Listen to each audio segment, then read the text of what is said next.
I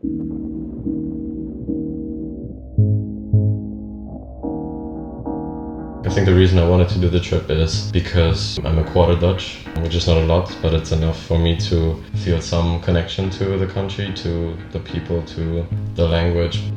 Maybe we should start with the first day, because to me the first day was not only picking you up from the airport, it wasn't only, getting your bike. That was the longest day for me. I woke up at 2:30. Damn. And went to bed at midnight. That is one short rest.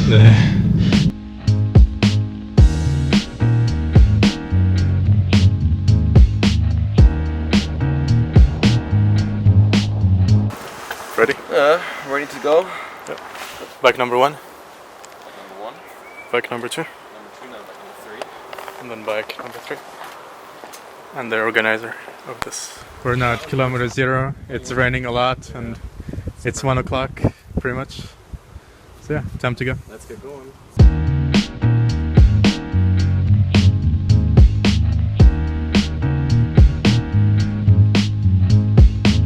Now I would like to have like an Aero full carbon bike, please, for the last hour. Thank you. And porters to carry your bags. Sorry? And porters to carry your bag. To me, the dam that we crossed, I think that was the coolest for me, because you could just see how we were talking about objects that the Dutch built into their waterways, and this was the craziest I think that we've seen so far. It really reminded me of kind of one of those huge man-built things that you can't really comprehend how they built it. You're like, wow, this must have taken so much, labor hours and so much material and so on.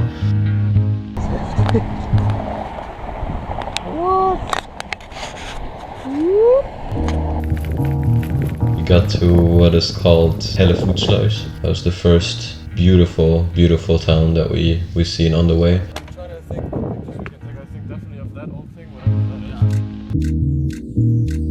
is. It was on the seaside, and you could kind of tell. I could see how you and Philip wanted to spend more and more time there. Yeah. And then I urged us to continue to go, because that was the longest day we had. Yeah, exactly. 147 kilometers. Yeah. So I could see that there was some kind of temptation to stay. Yeah. Oh, car. I'll go first.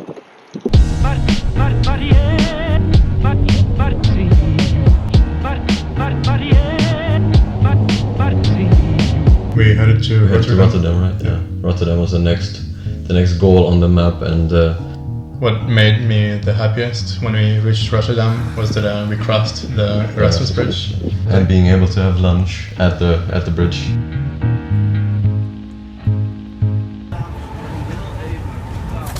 We then found this incredible road. Oh yeah, this is one of the LF routes we used, the landelijke fietsroutes, and those routes are kind of like the Dutch highway for cyclists. What? Oh, that's cool.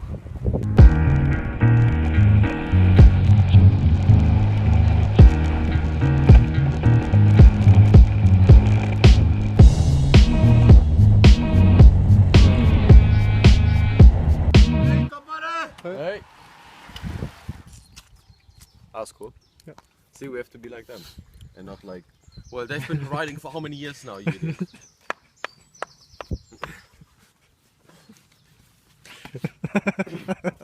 Dude, can you stop being retarded and just eat things? And you had little small villages that we got through, which had antique roads, which had kind of like cobblestone roads. Dutch cities, the little bit of older architecture they do have, they maintain it so well.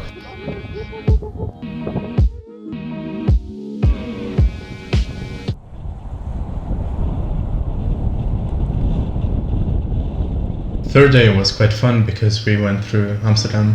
Oh yeah. And that was my third time to be in the city. I think for me it was the fourth time. Yeah. You're gonna be there in 10 minutes. It always seems welcoming. It always seems very accessible. Yeah.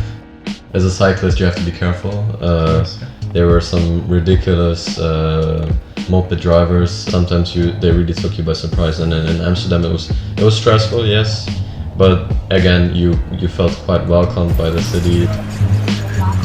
I kind of wanted us to do it because I'd been to a store called Rafa. Rafa is able to capture the kind of atmosphere that the whole cycling kind of community, you know, shares. How's been today? How's today been? Is the reverse grammar today? Your exhaustion is being recorded on video. Are you still tired? I'm a bit. How are you? I'm feeling great.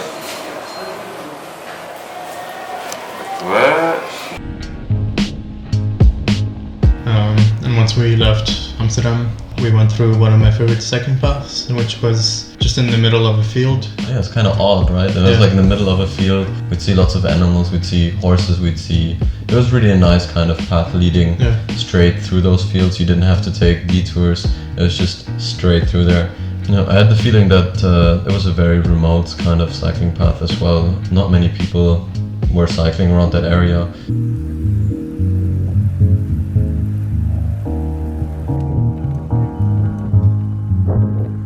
I think the whole idea of building your kind of settlement next to the stream is, you know, kind of simulating that whole idea of living next to water, like many people do in, let's say, Scheveningen or Noordwijk, and you know, some people living in they prefer living in the mainland, and then they still want to have that kind of connection with the connection. Correct. They want to have that kind of atmosphere going. What we did have with Enkhuizen is a city built, you know, right next to the water. One thing the Dutch are good at when they build, they know exactly how something has to look, and you know, maximizing efficiency. Yeah, efficiency while keeping kind of like the living quality of a specific house at its best, really. Just before leaving Enkhuizen, we had a short breakfast, and then we left straight for the dike. And well, I knew that we had faced some headwind, but I wasn't aware that it would be that harsh. And at some point, it even started to rain. It was very, very tiring at that moment. If it was sunny, I would feel slightly better, I think. But I don't know. I'm so motivated.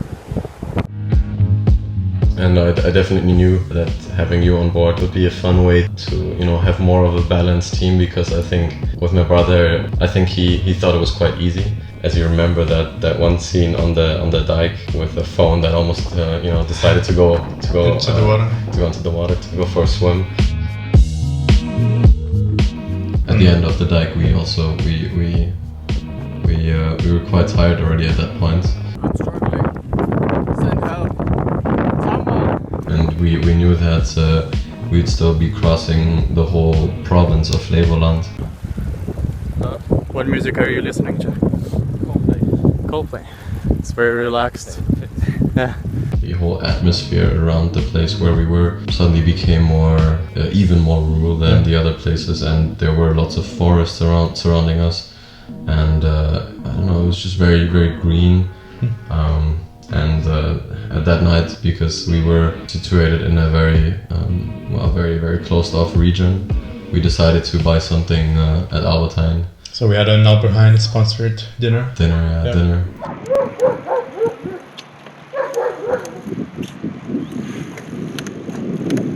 What is this? Day 5? Day 4? Day 5, I think. Day 5? You're still feeling good? Yeah. My legs are a little bit on the rough side, on the stiff side, but it should be okay. On the penultimate day, we didn't cross 3 provinces like we did on the day before, but we crossed 2. We crossed Overijssel, which we were in on that day, and then we rode to Gelderland. But before getting to Gelderland, we met up with my father and my brother's father, who really felt motivated. Is the cape for flying? Yeah. He said, "Sure, I'll join you guys," and so then we had a 4-man squad then, because he knew that area was very, very fun to ride through. Gelderland is just known as the the farming area of the Netherlands, and the views you get there though are incredible. The wind was not too bad either, because it was usually some kind of forest that was blocking off. Yeah. Only 16 kilometers left Deutschland. till Deutschland. Deutschland. Well, almost. Yeah, well, the place we're going to is on the border. So. Yeah. Tap tap tap tap. Tap, tap, what? Dib dib dib. Dip, Dip. dip, Dib dab. dip, dip. Behind you. Oh. Yeah. And so that ride wasn't the longest. We eventually got to Winterswijk, which is just a kilometer away from the German border. That's where my father grew up, and some years ago we decided to buy a small summer house, just on the Dutch side. Hey. We were there quite early, I think. We were there at around 6 p.m. and we had still some time left to enjoy the beautiful weather. Oh, I could just sleep like this. We had quite a bit of fun with my parents. That was a nice day. Very nice day. So the last day, day 6? Day 6. Day 6. Quite luckily, we were able to leave all our bags with my parents. Those roads that we had connecting Winterswijk and the first German town of Bocholt, those roads were just beautiful. Like, they were going through forests, and it was really a surprise to me, having spent some time there as a kid, that they had that kind of infrastructure.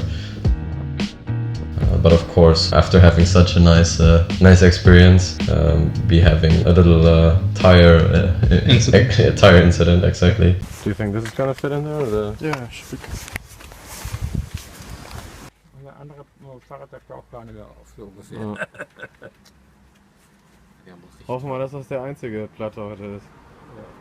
But luckily your tire was perfect again, and those next few kilometers we were going through very remote areas once again. And since we were getting tired, we decided to sing a few songs here and there.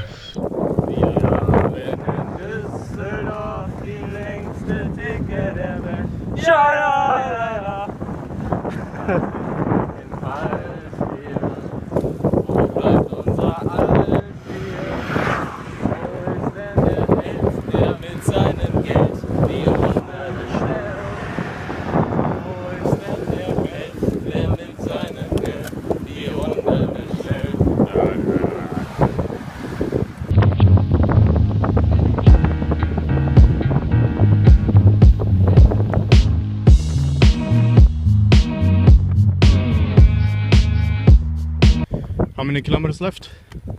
7.3. And then we're done. Having arrived at my family house, we once again met up with my parents, and we were very tired at that point as well. I was beyond tired, to be honest.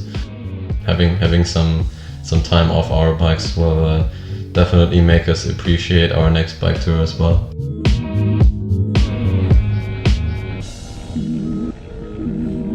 Go right! Right,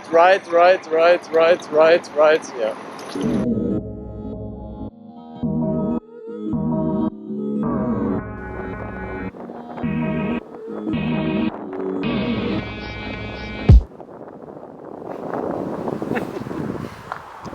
Game over.